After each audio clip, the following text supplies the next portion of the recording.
Social deviance and mental disorders. Before I read the material from the articles and Chapter 4 on the book about mental disorders and illnesses, I defined it as someone who has an inability to social interact normally with society, and it is considered to be a medical issue. I thought of it as a person being diagnosed once the doctor confirms it, but people also have certain conditions without even realizing. Society actually made up different examples on how someone can have a mental illness. In Chapter 4, John Cura states that even psychiatrists created an expansion of definitions of mental illnesses that any kind of everyday living problems like job loss, marriage problems, alcoholism, and issues with children at home are considered to be mental issues. Not one definition seems to fit perfectly, but some try to define mental illnesses as best as possible. My definition would be difficult to use it on everyday life situations. Let's say someone develops a disorder, autism, later in life. They may look completely normal and are able to communicate with society perfectly fine. But in some regards, their compulsive behavior begins when they are in the middle of having dinner with family. The Mayo Clinic describes autism as a condition that inappropriate actions occur, and the patient may have anger issues. Not everyone who develops this is impaired to social interaction. Although I define mental illness as someone not being able to communicate with society normally, in this scenario, my definition wouldn't be the proper one because they are acting normal until these kinds of episodes, like at the dinner table, occur. Another example that might be clear of how there are limits to my definition is when a child is having issues at school. Let's say she isn't focusing on school subjects and is failing her courses. One might think that she is developing a mental illness because she doesn't communicate normal. But in reality, it's because she hasn't been eating breakfast, and that led her to her poor social interactions in school activities.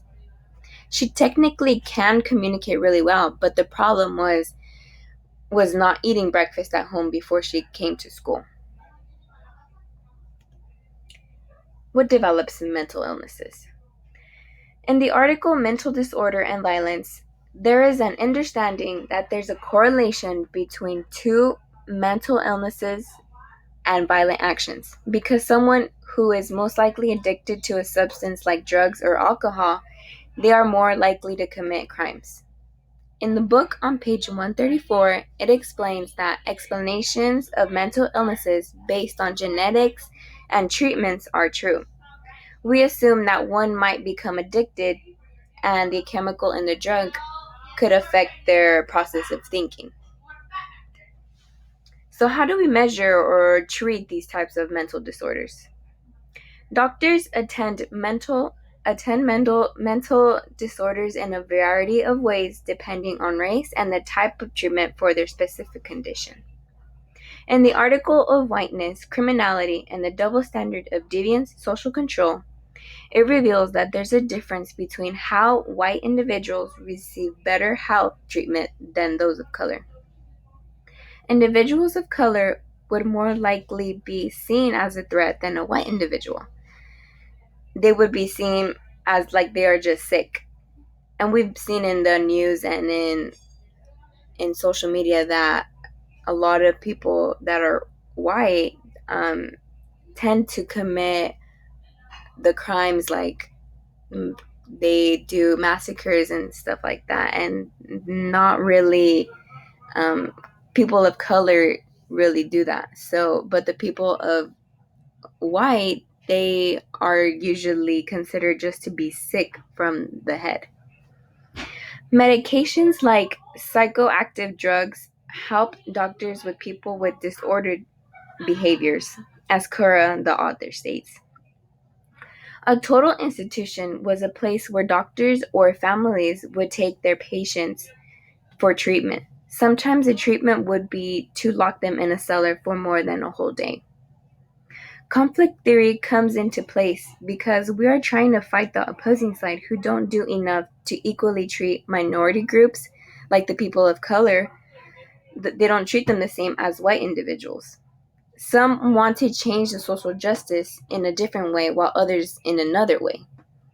There has to be some kind of compromise or reform to treat others equally in a way to improve society. And these are my resources, the book and then the 2 articles.